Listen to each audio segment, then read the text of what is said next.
ನಮಸ್ಕಾರಗಳು. 5ನೇ ತರಗತಿ ಪದ್ಯ 4 ಸಂತಮ್ಮಣ್ಣ. ಈ ಪದ್ಯದ ಪ್ರಶ್ನೆ ಉತ್ತರ ಅಭ್ಯಾಸ ಚಟುವಟಿಕೆಗಳು ಇಷ್ಟ ಆಗಿದ್ದಲ್ಲಿ ವಿಡಿಯೋಕ್ಕೆ ಒಂದು ಲೈಕ್ ಮಾಡಿ, ಶೇರ್ ಮಾಡಿ, ಸಬ್ಸ್ಕ್ರೈಬ್ ಮಾಡಿ, ಸಪೋರ್ಟ್ ಮಾಡಿ. Thank you. ಒಂದು ವಾಕ್ಯದಲ್ಲಿ ಬರೆಯಿರಿ. ಕಲ್ಯಾಣ ಸೇವೆ ಎಲ್ಲಿತ್ತು? ಕಲ್ಯಾಣ ಸೇವೆ ಜೇಬಿನ ಬುಡದಲ್ಲಿ ಇತ್ತು. ಸಂತಮ್ಮಣ್ಣನ ಎಡಬಲದಲ್ಲಿ ಏನಿದ್ದವು? ಸಂತಮ್ಮಣ್ಣನ ಎಡಬಲದಲ್ಲಿ ಚೆಂಡು ದಾಂಡು ಇದ್ದವು. ಏನಿದ್ದವು ಆಗ್ಬೇಕಿದು. ಏನಿದ್ದವು?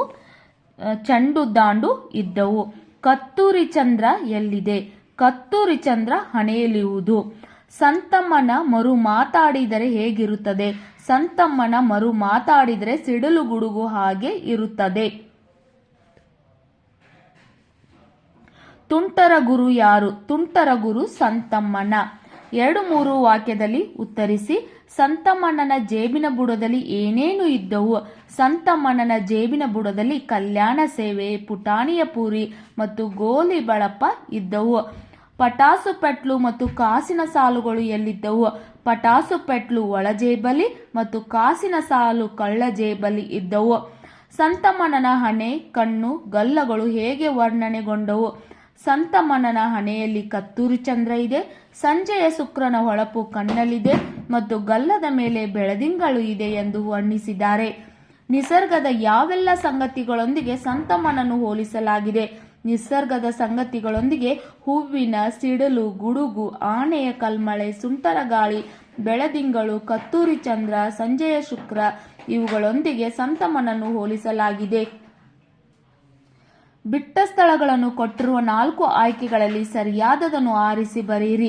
ಕಲ್ಯಾಣ ಸೇವೆ ಜೇಬಿನ ಬುಡದಲ್ಲಿ, ಪುಟಾಣಿ ಪುರಿ ಮೇಲೊಂದಿಷ್ಟು. ಬಿಟ್ಟ ಸ್ಥಳ ಪುಟಾಣಿ ಪುರಿ.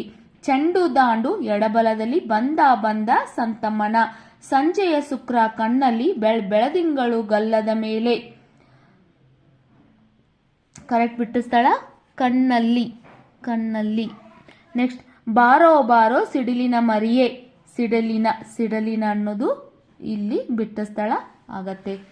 ಇನ್ನು ಎಡಬಲದಲ್ಲಿ ಚೆಂಡು ದಾಂಡು, ಗೆಜ್ಜೆಯೊಳಗೆ ಬಿದಿರಿನ ಕೊಳಲು, ಗಲ್ಲದ ಮೇಲೆ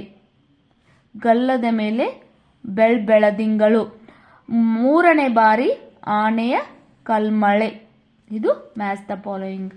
ಇನ್ನು ಕೆಳಗಿನ ಪದಗಳು ನಿಮ್ಮ ಸ್ವಂತ ವಾಕ್ಯದಲ್ಲಿ ಬಳಸಿ ಬರೆಯಿರಿ.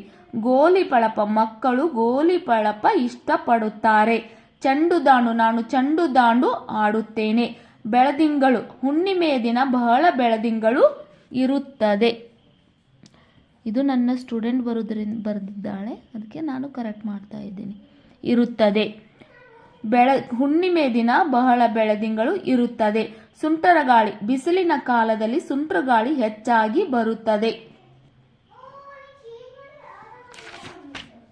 ಇನ್ನು ಕೆಳಗಿನ ಪದಗಳಿಗೆ ವಿರುದ್ಧಾರ್ಥಕ ಪದಗಳನ್ನು ಬರೆಯಿರಿ.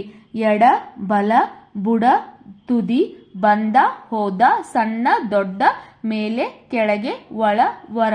ನಿಮಗೂ ಕೂಡ ಈ ಪಾಠದ ಪ್ರಶ್ನೆ ಉತ್ತರ ಅಭ್ಯಾಸ ಚಟುವಟಿಕೆಗಳು ಇಷ್ಟ ಆಗಿದ್ದಲ್ಲಿ ವಿಡಿಯೋಕ್ಕೆ ಲೈಕ್ ಮಾಡಿ, ಶೇರ್ ಮಾಡಿ, ಸಬ್ಸ್ಕ್ರೈಬ್ ಮಾಡಿ, ಸಪೋರ್ಟ್ ಮಾಡಿ. Thank you.